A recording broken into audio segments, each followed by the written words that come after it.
بسم اللہ الرحمن الرحیم اللہم صلی علی سیدنا و مولانا محمد وعلی آل سیدنا و مولانا محمد۔ ہم نے عطا بن صائب سے حماد بن سلمہ کے سماع سے متعلقہ ایک ویڈیو بنائی تھی، جس کے اندر ہم نے بہت تفصیل سے اس چیز کو واضح کیا تھا کہ اس کے متعلقہ صحیح قول یہی ہے کہ حماد بن سلمہ کا جو سماع ہے وہ عطا سے ان کے اختلاط سے قبل ہے۔ اس کے اوپر پھر کچھ سوالات جو ہیں وہ ہمارے سامنے آئے ہیں، جس کو میں نے چاہا کہ ہم کچھ نشستوں میں اس کو ایڈریس کر لیتے ہیں۔ سب سے پہلے امام دارقطنی رحمۃ اللہ علیہ سے متعلقہ امام دارقطنی سے متعلقہ دو چیزیں ہیں۔ ایک تو ان کا قول جو ہے عطا سے متعلقہ، اور پھر یہ کہ ان کی علل میں جو ان کا عمل ہے اس کے متعلقہ کچھ کلام ہے۔ یہ بات واضح رہے کہ جس طرح ہم نے ذکر کیا تھا کہ امام دارقطنی رحمۃ اللہ علیہ نے یہ فرمایا ہے کہ عطا جو ہیں یہ 2 مرتبہ بصرہ گئے تھے، اور آگے انہوں نے یہ فرمایا ہے کہ جو پہلی مرتبہ جب وہ بصرہ گئے تو ایوب اور حماد بن سلمہ کا ان سے سماع جو ہے وہ فی الدخلۃ الاولیٰ ہے اور وہ صحیح ہے، اور جب وہ دوسری مرتبہ جب بصرہ گئے تو اس میں جو سماع ہوئے اس میں اختلاط واقع ہوا ہے۔ بعض لوگ امام دارقطنی کے اس قول کو زبردستی اس طرف لے کے جانا چاہتے ہیں، اور اس سے یہ معنی اخذ کر رہے ہیں کہ جیسے امام دارقطنی نے یہ فرمایا ہے کہ عطا جب بصرہ گئے ہیں تو دونوں مرتبہ ان کے دونوں ٹریولز میں ایوب نے اور حماد نے سماع کیا ہے، اور جو پہلے ٹریول میں جو ان کا سماع تھا بس وہ صحیح ہے۔ تو اس کے اوپر عرض یہ ہے کہ اس طرح سے زبردستی جو لوگ اس سے یہ معنی اخذ کرنا چاہ رہے ہیں، امام دارقطنی کے کلام میں کہیں پر بھی یہ چیز نہیں ہے، نہ ہی ائمہ جرح و تعدیل نے امام دارقطنی کے اس کلام سے کبھی یہ سمجھا ہے۔ سب سے پہلے تو اس میں یہ بات دیکھنے کی ہے کہ جن ائمہ نے اس کلام کو نقل کیا ہے، جیسے کہ امام مغلطائی ہو گئے، وہ اس عبارت سے کیا سمجھ رہے ہیں؟ کیا وہ یہ سمجھ رہے ہیں کہ امام دارقطنی نے کہا ہے کہ دونوں مرتبہ ایوب کا اور حماد بن سلمہ کا سماع ہے عطا سے، یا وہ یہ کہہ رہے ہیں کہ صرف پہلی مرتبہ جب وہ داخل ہوئے ہیں بصرہ میں عطا تو تب اس وقت سماع ہوا ہے؟ میں حوالہ دے رہا ہوں یہاں پر امام مغلطائی کا۔ امام مغلطائی جب عطا بن صائب کا ترجمہ قائم کرتے ہیں اکمال میں، تو دارقطنی کا انہوں نے یہ قول اس میں بیان کیا ہے، اور پھر جب یہ ترجمہ اختتام کی طرف جاتا ہے تو اس میں وہ فرماتے ہیں کہ وَصَرَّحَ ابن القطان وغیرہ بأن حماد بن سلمۃ انما سمع منہ بعد اختلاطہ، کہ ابن قطان نے اور بعض لوگوں نے یہ کہا ہے کہ حماد بن سلمہ نے اختلاط کے بعد سماع کیا ہے، اختلاط کے بعد۔ اور آگے وہ ابن قطان الفاسی کا قول بیان کرتے ہیں کہ انہوں نے کہا کہ جو اہل بصرہ ہیں ما سمعوا من عطا الا بعد اختلاطہ، جتنے اہل بصرہ ہیں انہوں نے تو اختلاط کے بعد ہی سماع کیا ہے، یہ قول آ گیا۔ کہتے ہیں کہ لِأَنَّهُ قَدِمَ إِلَيْهِمْ آخِرَ عُمُرِهِ، کیونکہ وہ اپنی عمر کے آخری حصے میں ان کے پاس تشریف لے گئے تھے۔ اس بات کا رد کرنے کے لیے امام مغلطائی نے امام دارقطنی کے قول کو حوالہ بنایا ہے۔ وہ کہتے ہیں وَقَدْ أَسْلَفْنَا عَنِ الدَّارَقُطْنِي رَدَّ هَذَا الْقَوْلِ رَدَّ هَذَا الْقَوْلِ، امام دارقطنی کا جو قول ہے کہ انہوں نے یہ فرمایا حماد بن سلمہ سے متعلقہ کہ جب وہ پہلی مرتبہ جب عطا گئے تھے تو تب سماع ہوا تھا، دوسری مرتبہ کا انہوں نے ذکر نہیں کیا، تو وہ اس سے امام مغلطائی یہ اخذ کر رہے ہیں جو ہم آپ کو انڈرسٹینڈنگ یہاں پریزنٹ کر رہے ہیں کہ اگر تو امام دارقطنی نے دونوں مرتبہ کا قول ذکر کیا ہوتا تو مغلطائی کو اس مقام کے اوپر یہ قول پریزنٹ کرنے کی ضرورت ہی نہیں تھی، یہ دلیل بنتی نہیں دینے کے لیے اس مقام پہ۔ تو اس سے بڑا دو ٹوک جو ہے نا وہ پتہ چل جاتا ہے کہ امام مغلطائی کی انڈرسٹینڈنگ میں بھی یہی بات ہے۔ دوسرا چلتے ہیں امام ابن حجر عسقلانی رحمۃ اللہ علیہ کی طرف۔ تہذیب و تہذیب میں انہوں نے 2 مرتبہ امام دارقطنی کے اس قول کی طرف اشارہ کیا ہے عطا کے ترجمہ کے اندر ہی۔ پہلی مرتبہ وہ صرف اتنا قول لے کر آئے ہیں، کہتے ہیں دارقطنی نے یہ کہا ہے کہ عطا جو ہے یہ بصرہ میں 2 مرتبہ گئے تھے، تو ایوب اور حماد بن سلمہ کا جو سماع ہے یہ فی الدخلۃ الاولیٰ صحیح، یہ صحیح ہے اور یہ فرسٹ ٹائم ہوا ہے، بس انہوں نے یہاں پر یہ قول روک دیا ہے، اس کے آگے انہوں نے کوئی بات نہیں کی۔ اس سے پتہ چلتا ہے کہ امام ابن حجر عسقلانی رحمۃ اللہ علیہ کے نزدیک یہ جملہ صرف اتنا ہے، آگے کی بات کا اگر حماد کے ساتھ یا ایوب کے ساتھ کوئی تعلق ہوتا تو اس کو مکمل کرنے کے لیے ان کو بیان کرنا چاہیے، وہ بیان نہیں کر رہے، تو اس سے پتہ یہ چلتا ہے کہ امام ابن حجر عسقلانی رحمۃ اللہ علیہ کے نزدیک بھی امام دارقطنی کے قول کا یہی مطلب ہے کہ وہ یہ کہہ رہے ہیں کہ پہلی مرتبہ بس ان کا سماع ہے۔ پھر حافظ ابن حجر نے جب کنکلوژن دی ہے عطا کے مسئلے پہ، تو جب حماد کا ذکر آیا تو اس میں کہتے ہیں کہ اس کے اوپر اختلاف پایا جاتا ہے، والظاہر ظاہر اپرنٹلی یہ نظر آتا ہے کہ انہوں نے 2 مرتبہ سنا ہے، 2 مرتبہ سنا ہے۔ اب 2 مرتبہ سننے کے اوپر جو وہ دلیل لے کر آ رہے ہیں، یہ دارaqطنی کے کلام سے نہیں لے کے آ رہے کہ دارaqطنی کے کلام میں یہ دلالت موجود ہے کہ دونوں مرتبہ سنا ہے، بلکہ پہلی مرتبہ انہوں نے سنا ہے یہ وہ دارaqطنی کے کلام سے لے رہے ہیں، اور دوسری مرتبہ پہ انہوں نے سنا ہے اس کو وہ دارaqطنی سے نہیں لے کر آ رہے بلکہ دیگر بعض اقوال کی روشنی میں اس کو لے کے آ رہے ہیں، جس کے اوپر ہم بڑی تفصیلی گفتگو پچھلی نشست میں کر آئے ہیں۔ تو وہ فرماتے ہیں کہ مرتن ما ایوب کما یؤمی الیہ کلام الدارقطنی، کہ ایک مرتبہ انہوں نے ایوب کے ساتھ سنا ہے جیسے کہ دارقطنی کا کلام اس کے اوپر دلالت کرتا ہے۔ بس اب جو آگے کا ان کا جو قول ہے نا، وہ مرتم بعد ذالک، اور ایک مرتبہ انہوں نے بعد میں بھی سنا، یہ دارقطنی کے کلام سے وہ اخذ نہیں کر رہے، لہٰذا یہ غلط انڈرسٹینڈنگ جو ہے نا اس قول کی پریزنٹ کی گئی ہے کہ امام دارقطنی نے جیسے یہ کہا ہو کہ ان کا سماع جو ہے وہ پہلے بھی ہے اور بعد میں بھی ہے۔ ایک تو یہ چیز ہو گئی۔ دوسرا یہ کہ اگر پھر بھی کوئی شخص بہت ہی زیادہ بضد ہے اس مسئلے کے اوپر، تو اس سے عرض ہے کہ پھر امام دارقطنی نے صرف حماد بن سلمہ کا نام نہیں لیا، بلکہ وہاں پر ایوب کا بھی نام ہے، ایوب بن ابی تمیمہ جو ایوب السختیانی ہیں ان کا نام بھی ہے۔ سوال یہ پیدا ہوتا ہے کہ ایوب سختیانی سے متعلق یہ کس نے کہا ہے کہ ان کا سماع پہلے بھی ہے بعد میں بھی ہے، جیسا کہ دارقطنی نے کہا؟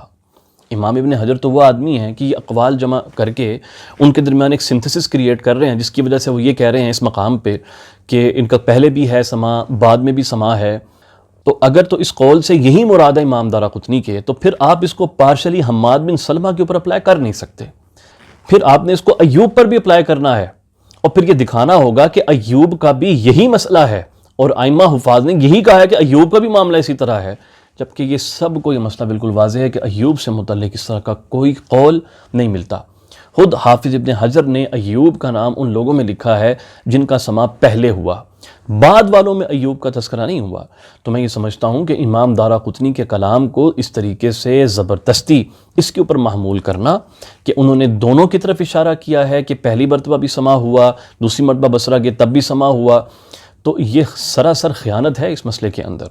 یا تو یہ کہ آپ ایوب سے متعلقہ بھی یہ قول کریں اور بتائیں کہ ایوب کا معاملہ پھر کہاں جاتا ہے، اور وہ ابن حجر کے کلام میں اور ان سر کہاں جو ہے نا وہ فٹ بیٹھتا ہے۔ اس کا جواب جو ہے وہ نہیں ہو پائے گا۔ اس لیے بھائی امام دارقطنی رحمۃ اللہ علیہ کے کلام میں جو بات ہے وہ بالکل واضح ہے، بالکل واضح ہے کہ انہوں نے کہا ہے کہ 2 مرتبہ عطا بصرہ گئے تھے، پہلی مرتبہ جب وہ گئے تو ایوب نے اور حماد بن سلمہ نے سماع کیا، جو کہ صحیح ہے، اور اس کے بعد پھر جس نے سماع کیا ہے جب وہ دوسری مرتبہ گئے ہیں تو اس کے اندر اختلاط واقع ہوا ہے۔ یہ تو امام دارقطنی کے قول سے ہم نے واضح کر دیا کہ ان کی حماد بن سلمہ سے متعلقہ اوریجنل پوزیشن جو ہے وہ کیا ہے۔ اب ہم امام دارقطنی رحمۃ اللہ علیہ کی علل کی طرف آتے ہیں۔ بعض لوگوں نے امام دارقطنی رحمۃ اللہ علیہ کی علل سے کچھ تھوڑا سا کلام پڑھا، تو ان سے انہوں نے یہ اخذ کر لیا کہ جیسے امام دارقطنی کے نزدیک یہ معاملہ جو ہے عطا کا وہ بالکل ایسا ہے کہ یہ اس کا جو سماع ہے یہ اختلاط کے بعد ہے اور اس کی مرویات کے اوپر اعتماد نہیں کیا جائے گا، اور اس کے اوپر جو دلیل دی جاتی ہے وہ امام دارقطنی کا علل سے جو قول ہے، ایک مقام پہ وہ ایک حدیث کے اوپر تذکرہ کرتے ہیں اور فرماتے ہیں کہ اس کو ابن فضیل نے بھی عطا سے نقل کیا ہے اور حماد بن سلمہ نے بھی اس کو عطا سے نقل کیا۔ پھر وہ فرماتے ہیں کہ وَعَطَاءٌ اختلطا، اس کو اختلاط ہو گیا تھا، وَلَمْ يُخَرِّجُوا عَنْ عَطَاءٍ وَلَا يُحْتَجُّ مِنْ حَدِيثِهِ إِلَّا بِمَا رَوَاهُ الْأَكَابِرُ۔ یہ اہم جملہ ہے۔ دارقطنی کہتے ہیں کہ ان کی روایتوں کو ہم نہیں لیتے، عطا کی نہ ان کو ہم درج کرتے ہیں اپنی کتب میں، ہاں سوائے اس کے کہ جس کو اکابر روایت کریں۔ اب اکابرین کون سے وہ نام گنواتے ہیں، شعبہ، ثوری، وہیب، اور آگے فرماتے ہیں وَنُظَرَاؤُهُمْ، اور ان جیسے نہیں، ان کے طبقہ کے جو علماء ہیں جو محدثین ہیں ان کا۔ رہ گئے وَأَمَّا ابن علیہ وَالْمُتَأخِرُونَ، ابن علیہ اور جو متاخرین ہیں، ففی حدیثہم عنہ نظر، تو ان کی مرویات جو ہیں یہ محل نظر ہوتی ہیں جب یہ عطا سے نقل کرتے ہیں۔ اس جملے کو پڑھ کے بعض لوگوں کے ذہن میں یہ بات آئی کہ جیسے کہ امام دارقطنی کے نزدیک حماد بن سلمہ جو ہیں وہ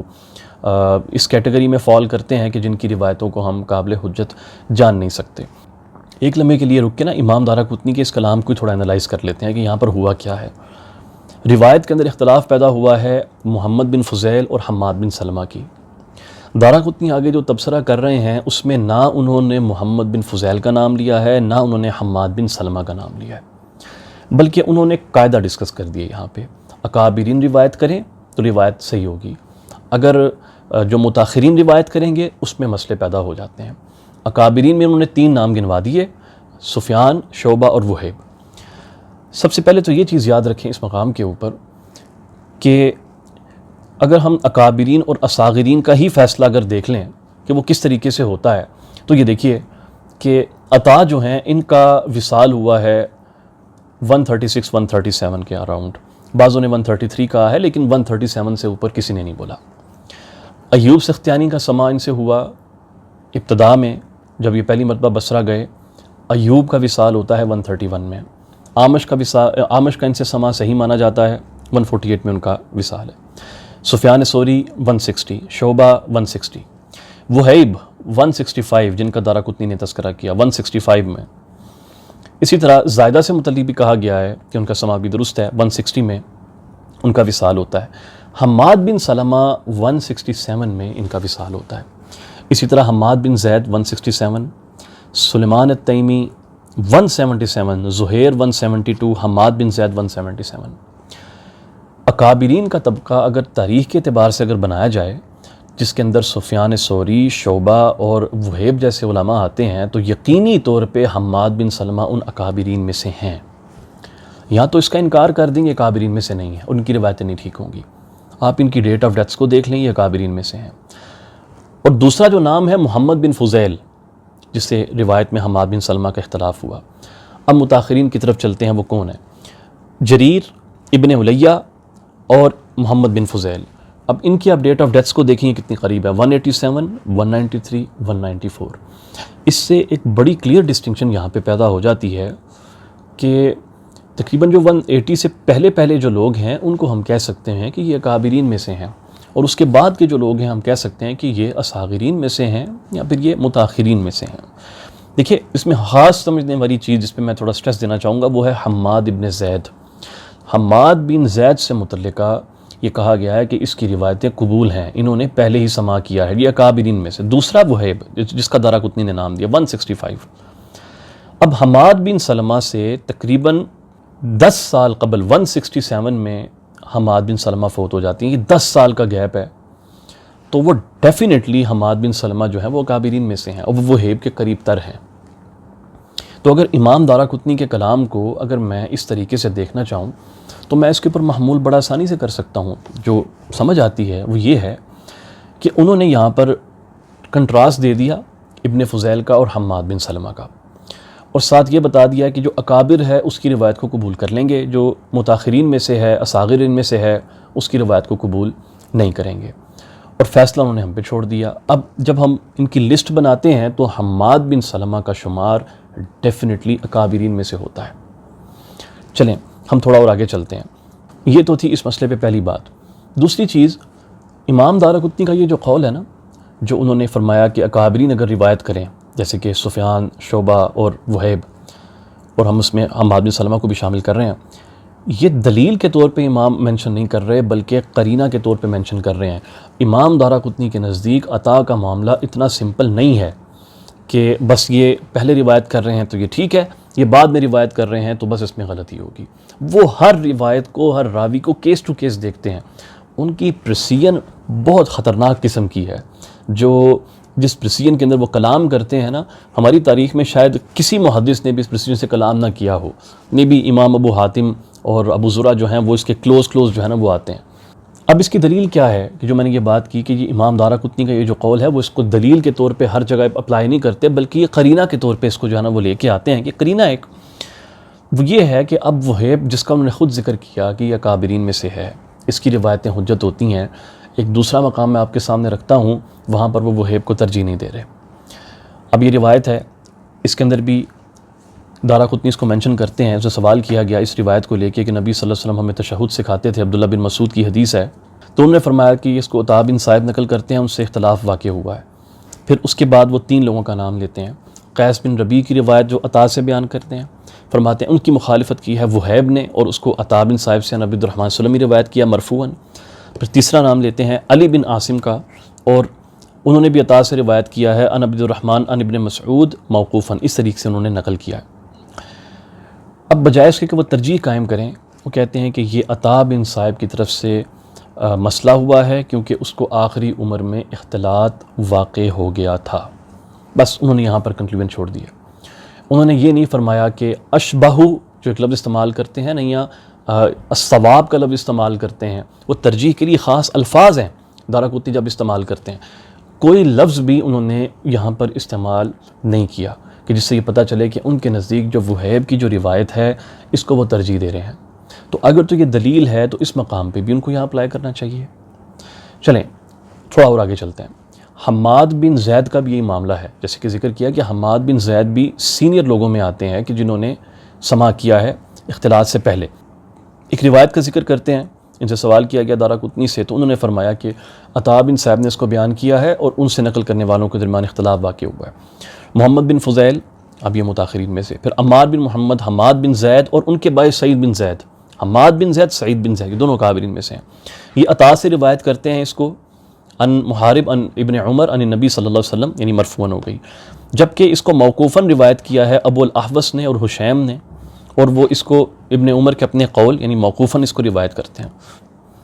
اور دوبارہ وہ یہ کہتے ہیں کہ یہ عطا کی طرف سے مسئلہ ہوا ہے کیونکہ ان کو حافظے میں اختلاط ہو گیا تھا، ان کو حافظے میں اختلاط ہو گیا تھا۔ اب یہ جو ان کا جو جملہ ہے نا عطا، اب یہ کسی خاص سنٹینس کی طرف نہیں بلکہ پوری روایت کے اوپر انہوں نے ڈالا ہے۔ اب بات یہ ہے کہ اس کے اندر حماد بن زید بھی ہیں، ان کے بھائی سعید بن زید بھی ہیں، لیکن ان کو ترجیح اس مقام کے اوپر ظاہری طور پہ دیتے ہوئے نظر نہیں آ رہے۔ تھوڑا اور آگے چلتے ہیں۔ سینئر لوگوں میں سے سلمان التیمی بھی ہیں۔ سلمان تیمی سے متعلقہ ایک یہ روایت ہے جس کے اندر بڑا سخت ایک اختلاف واقع ہوا ہے، اس میں حماد بن سلمہ کا بھی نام آتا ہے کہ ابن عمر رضی اللہ تعالیٰ عنہ سے مروی ہے کہ نبی صلی اللہ علیہ وسلم نے فرمایا کہ من قال عند الموت لا الہ الا اللہ وجبت لہ الجنہ۔ فرماتے ہیں کہ عطا نے اس کو روایت کیا ہے اور اس کے اوپر اختلاف پیدا ہوا عطا سے، پھر وہ مختلف نام لیتے ہیں، کہتے ہیں ابو نضر نے اس کو عطا سے بیان کیا ایک سند سے، پھر ایک حماد بن سلمہ نے بیان کیا، پھر اسباد بن محمد نے بیان کیا، پھر محمد بن فضیل نے، سلمہ بن کہیل نے، اسی طرح حسن بن صالح نے، اور سلمان التیمی نے بھی، علی بن عاصم نے بھی، اور پھر اینڈ پہ وہی تبصرہ کرتے ہیں کہ اس کے اندر عطا بن صائب ہیں، ان کا آخری عمر میں حافظہ جو ہے اس میں خرابی واقع ہو گئی تھی۔ تو کیا اس سے یہ ثابت ہوتا ہے کہ سلمان التیمی جو ہے انہوں نے آخری عمر میں بھی سماع کیا تھا، جس طرح کہ ہم حماد بن سلمہ کو اگر اس کے اوپر لے کر جائیں گے۔ پھر اب یہ خاص یہ چیز دیکھیے گا کہ اس کے اندر جب حسن بن صالح کا نام آتا ہے نا، حسن بن صالح ان عطا ان رجل عن النبی صلی اللہ علیہ وسلم، ٹھیک ہے، اس کے اندر زازان کا تذکرہ نہیں ہے اور کسی اور کا تذکرہ نہیں ہے، وہ اشبہ، ایسا لگتا ہے کہ جیسے کہ شاید یہ دارقطنی نے اس سند کو جو ہے وہ کہا ہے کہ شاید ان میں یہ زیادہ پریفریبل چین ہے۔ اب دارقطنی کہ ہاں یہ چیز نہیں چل رہی کہ یہ پہلے ہے یہ بعد میں ہے، وہ قرائن میں سے تو چیز ہو سکتی ہے لیکن وہ دلیل کے طور پہ اس کو لے کے نہیں آتے۔ چلیں ابھی تک تو یہ ایگزامپلز آپ نے دیکھ لیں کہ جس کے اندر انہوں نے حماد کی روایت کو جو ہے وہ دوسروں کی روایت پہ ترجیح دی،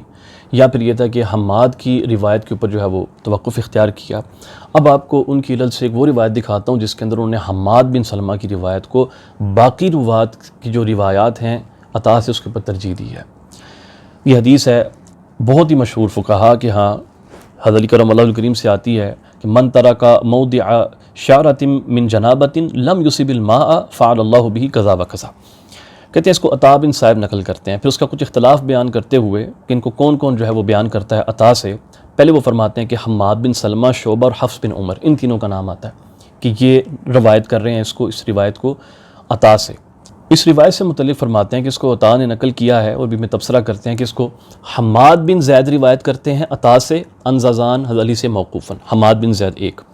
دوسرا نام لیتے ہیں اس کو اسود بن عامر نے بھی ان حماد نقل کیا ہے اور وہ بھی موقوفاً ہے۔ پھر فرماتے ہیں کہ یہ مرفوعاً بھی مروی ہے اور اس کو مرفوع کیا ہے عفان نے۔ عفان اس کو نقل کرتے ہیں حماد بن سلمہ و شعبہ ان عطا۔ اب یہاں پر انہوں نے شعبہ کو اور ملا کے حماد بن سلمہ کے ساتھ بیان کیا کہ ایک یہ سند آتی ہے مرفوعاً کرتے ہیں اس کو، آگے وہ فرماتے ہیں کہ عطا کو تغیر واقع ہو گیا تھا، آگے فرماتے ہیں ان تمام روایات کے اندر محفوظ وہ روایت ہے جو عفان ان حماد آتی ہے، یعنی حماد بن سلمہ کی وہ روایت جو عفان جس کو نقل کر رہے ہیں وہ ہے۔ اب اس کے اوپر جو حماد بن زید کی روایت ہے اس کو انہوں نے بالکل اگنور کیا ہے، اس کو نہیں لیا اس مقام پہ، بلکہ اس کو ترجیح اس مقام پہ دی ہے۔ اگر کوئی کہے کہ لیکن کیونکہ شعبہ کے ساتھ مطابقت آ رہی ہے اس کی وجہ سے آگے انہوں نے اس شعبہ کی مطابقت کا رد کیا ہے، اور آگے وہ فرماتے ہیں کہ اصل میں جو شعبہ کا جو نام آ گیا ہے فصحفہ الراوی فقال شعبہ، یہ راوی نے اس میں مسٹیک کی ہے جو اس کے اندر انہوں نے نام داخل کر دیا شعبہ کا، وچ مینس کہ یہ روایت اصلاً ہے تو یہ صرف عفان عن حماد بن سلمہ سے ہے جو صحیح ہے، تو اس میں کلیئر انہوں نے حماد بن سلمہ کی روایت کو جو ہے وہ پریفرنس دی ہے۔ تو اس مقام کو سامنے رکھتے ہوئے اب یہ کیسے دعویٰ کر سکتے ہیں کہ نہیں امام دارقطنی نے جو ہے نا وہ بالکل اس کو اس طرح کے پہلے بھی ہے اور بعد میں بھی ہے اور لہٰذا اس کی مرویات مکس ہو گئی ہیں تو ہم بتا نہیں سکتے کہ اس میں کیا ہے۔ ترجیح قائم کر رہے ہیں امام دارقطنی کے ہاں جو ترجیح کا طریقہ ہے وہ کچھ اور ہے، وہ کسی اور طریقے سے ان روایات کو دیکھ رہے ہیں۔ اب اس معاملے میں ایک محقق ہیں عبد الرحمن بن عبداللہ بن حسین الحازمی، ان کا ماسٹرز کا تھیسز ہے عطا بن صائب کی مرویات کے اوپر، تقریباً 500 صفحات کے اوپر مشتمل ہے۔ انہوں نے جو تحقیق کی ہے ایک ایک راوی کو لے کے کہ کس کا سماع کب جو ہے وہ بنتا ہے، ان کی تحقیق کے مطابق وہ ہم سے تھوڑا سا الگ ہے۔ ان کی تحقیق کے مطابق حماد کی جو مرویات پہنچی ہیں ہم تک عطا کے طریق سے، اس کا بڑا پورشن محفوظ ہے اور ان کی تعداد جو ہے وہ سینکڑوں میں نہیں، ایٹ لیسٹ کہہ لیں کہ 70 یا 100 کے قریب تو ایٹ لیسٹ وہ احادیث ہوں گی کم سے کم، ایک بڑا عدد ہے اس کا۔ ان میں سے عبد الرحمن حازمی کے مطابق صرف 5 روایتوں میں غلطی ہوئی ہے جو حماد بن سلمہ نے بیان کی ہیں، صرف 5 روایتوں میں غلطی ہوئی ہے۔ اب اس کی 2 ہی پاسبل صورتیں جو ہے نا وہ نظر آتی ہیں۔ ایک قول تو یہ ہے کہ یہ عطا سے اختلاط کے بعد اگر سماع ہے حماد کا تو اس کی وجہ سے یہ مسئلہ پیش آیا ہے، یہ محقق نے یہ قول اختیار کی ہے۔ دوسری ریزن جو ہمیں سمجھ آتی ہے جس کو میں پریفر کرتا ہوں وہ یہ ہے کہ حماد کو خود بھی تو ان کی لائف کے آخری حصے میں جا کے ذہنی اختلاط ہوا تھا، تو اگر چند ایک غلطیاں اس نے روایت میں کر بھی دی ہیں تو یہ ضروری تو نہیں ہوتا کہ وہ عطا کے اوپر ہی ہم اس کو ڈالیں گے کہ عطا نے غلطیاں کی ہیں، بلکہ ثقات راوی جو ہیں وہ غلطیاں کر جاتے ہیں، ان کو وہم ہو جاتے ہیں۔ عطا سے ہی کتنی ایسی مرویات ہیں کہ جس سے سفیان ثوری اور شعبہ دونوں روایت کر رہے ہوتے ہیں اور شعبہ جو ہیں اس کے اندر غلطی کر جاتے ہیں۔ اس کے ایک روایت جو ہے وہ سنن نسائی کے اندر بھی موجود ہے، کبریٰ کے اندر موجود ہے، جس کے اندر امام نسائی نے واضح کیا ہے کہ اس کے اندر شعبہ کو غلطی ہوئی ہے۔ تو اگر اتنی کم غلطیاں ہیں، یعنی 5 روایتوں میں اگر مسٹیک ہوئی ہے اوہام ہے، تو یہ لازم نہیں ہے کہ ہم اٹھا کے اس کو اس پہ محمول کر دیں کہ بھائی اس سے ثابت ہوا کہ حماد کا جو سماع تھا یہ عطا سے ان کے اختلاط کے بعد تھا۔ یہ ثابت نہیں ہوتا اس سے، بالکل ممکن ہے کہ یہاں پر حماد کو خود جو ہے نا وہ مسئلہ ہو گیا۔ چلیں ایک لمحے کے لیے ہم اس کے ساتھ چلتے ہیں جو محقق نے کہا ہے، اور انہوں نے کچھ بڑی اچھی کنکلوژن اس مسئلے پہ دی ہیں۔ وہ کہتے ہیں کہ یہ جو قلت ہے نا خطاؤں کی حماد کی روایات کے اندر جو ہمیں ملتی ہے، شاید یہی وجہ ہے کہ ائمہ نے اس کو کہا ہے کہ یہ مستقیم الحدیث ہے، یعنی ان کو نظر آیا کہ اس کی میجورٹی روایتیں ٹھیک ہیں عطا سے، 1-2 میں غلطی کرتا ہے، تو انہوں نے کہہ دی یہ مستقیم الحدیث ہے، یعنی زیادہ تر حصہ اس کا محفوظ ہے جو کہ سماع سے پہلے ہے۔ تو اس طریقے سے وہ ان اقوال کے درمیان ایک تطبیق پیدا کر دیتے ہیں یہاں پہ، جنہوں نے کہا کہ یہ اختلاط سے پہلے ہے، جنہوں نے کہا یہ اختلاط کے بعد ہے، کیونکہ اختلاط کے بعد یعنی مرویات کو جب کیا گیا ہے ٹوٹل عطا کی مرویات کو کہ حماد نے کتنے میں غلطی کی ہے، تو وہ 5 روایتیں ہمیں بمشکل اس کے اوپر جو ہے نا وہ ملتی ہیں۔ میں بتا رہا ہوں کہ ان 5 کے اوپر بھی سب کی نہ صحیح، بعض کی تعویل ہو سکتی ہے کہ وہ حماد کے اپنے حافظے میں مسئلہ تھا، اس کی وجہ سے بھی جو ہے نا وہ پرابلم ہو سکتی ہے۔ اور اس کے اوپر جو انہوں نے کنکلوژن دی ہے وہ بہت زبردست ہے۔ وہ فرماتے ہیں یہ ان اپنی اس تھاٹ سے جو ہے نا وہ چلتے ہوئے کہ وہ جو مانتے ہیں کہ شاید اس کا اختلاط سے بعد بھی کچھ سماع موجود ہے، وہ کنکلوژن دے دیتے ہیں اس مسئلے کے اوپر۔ وہ فرماتے ہیں کہ شاید ان کے اختلاف کا سبب یہ ہے، ائمہ کے کلام میں جو اختلاف کچھ واقع اگر ہوا ہے، کہ حماد بن سلمہ جو ہیں یہ عطا سے جو روایتیں کرتے ہیں اور اس کے اندر جو انہوں نے عطا سے روایتیں جو کی ہیں تو اس میں باقیوں کی جو مخالفت کی ہے، یعنی جس کے اندر ان کے یہ مسئلہ نظر آتا ہے کہ عطا کی میموری کے ایشو کے بعد ہوا ہے، وہ بہت تھوڑی ہیں بالنسبت لما رواہ عنہ، اس کی نسبت یہ جو ٹوٹل مرویات جو ہے نا وہ بیان کرتے ہیں اس کی نسبت کی بہت تھوڑی سی مرویات ہیں۔ آگے وہ فرماتے ہیں کہ وہ علیہ فالاشبہ، تو سب سے زیادہ ہمیں سیفسٹ راستہ یہی نظر آتا ہے کہ ہم حماد بن سلمہ عن عطا کی مرویات سے متعلقہ یہ قول اختیار کریں، یہ کہیں کہ یہ روایتیں صحیح ہوتی ہیں سوائے تب جب کہ کوئی مخالفت ظاہر ہو جائے۔ تو یعنی ان کا کہنا یہ ہے کہ عطا کی مرویات کو ہم قبول ہی کریں گے۔ یہ محقق کا کام ہے جس نے عطا بن صائب کو بہت تفصیل میں پڑھا ہے، وہ یہاں تک کہ اس بات کا بھی قائل ہے کہ عطا سے جو حماد کا جو سماع ہے یہ دونوں مقامات پر ہوا، پہلے بھی اور بعد میں بھی ہوا، وہ اس ویو کے ساتھ چل رہا ہے آدمی، اور وہ تک یہ کنکلوژن دے گیا ہے کہ بائی ڈیفالٹ ہم حماد ان عطا کی چین کو صحیح مانیں گے، سند صحیح مانیں گے، الا یہ کہ کوئی مخالفت اس کے اوپر کھڑی ہو جائے اور ہمیں بتا دے کہ نہیں یہاں پر تضاد ہوا ہے، یا عطا جو ہے وہ سندوں کو مکس اپ کر گئے ہیں یا کوئی گڑبڑ کر گئے ہیں، تو باقی راوی کچھ مخالفت کریں۔ اگر مخالفت نہیں ہو رہی تو اس کیس میں ہم اس روایت کو صحیح ہی جانیں گے۔ یہ ان کی اس مسئلے کے اوپر تحقیق ہے۔ میں اس سے بڑھ کے ایک قدم آگے جانا چاہوں گا اور میں یہ کہوں گا کہ آپ عطا کے جو اختلاط کی جو نوعیت ہے اس کے اوپر بھی ذرا غور کریں۔ کیا عطا کو اس طرح کا اختلاط واقع ہوتا ہے کہ جس سے یعنی یہ سچ کا جھوٹ اور جھوٹ کا جو ہے نا وہ سچ بن جائے، دن کو رات کر دے، اس طرح کا معاملہ اس کے ساتھ پیش آتا ہے؟ محققین نے یہ بولا ہے کہ جس طرح سعید بن ابی عروبہ اور اس طرح کے جو اور لوگ تھے جن کو اختلاط ہوا تھا، عطا کا معاملہ اس طرح کا نہیں تھا، اتنی شدت والا نہیں تھا۔ اس سے ناموں میں مسئلہ ہو جایا کرتا تھا سند کے اندر، اور بڑا انہوں نے دو ٹوک یہ بعض ائمہ نے یہ چیز بیان کی ہے کہ یہ کرتے کیا تھے کہ یہ تابعین کے اقوال کو یا صحابہ کے اقوال کو مصطفیٰ صلی اللہ علیہ وسلم کی طرف جو ہے نا یہ منسوب کر دیتے تھے۔ تو ان کے جو ایفیکٹ ہے نا عطا کا ان کی مرویات کے اندر جو نظر آتا ہے وہ زیادہ سے زیادہ یہ ہے۔ اب جو ہم جس روایت کے اوپر سارا مسئلہ چل رہا ہے وہ سند ہے عفان کی، عفان ان حماد ان عطا، اور وہ شعبی سے و ابن مسعود سے اس کو نقل کر رہے ہیں۔ پہلی چیز یاد رکھیں، یہ جو چین ہے نا عفان روایت کر رہے ہیں حماد سے وہ عطا سے، اس کو ترجیح دی ہوئی ہے امام دارقطنی نے اپنی علل میں۔ ایک تو یہ چیز لے لیں، دوسری چیز یہ لے لیں اس کے ساتھ کہ ایٹ بیسٹ کیا ہوگا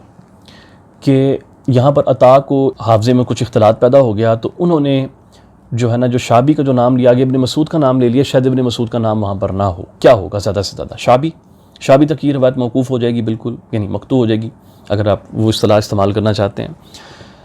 تو اس کے اوپر عرض یہ ہے کہ اس کیس میں بھی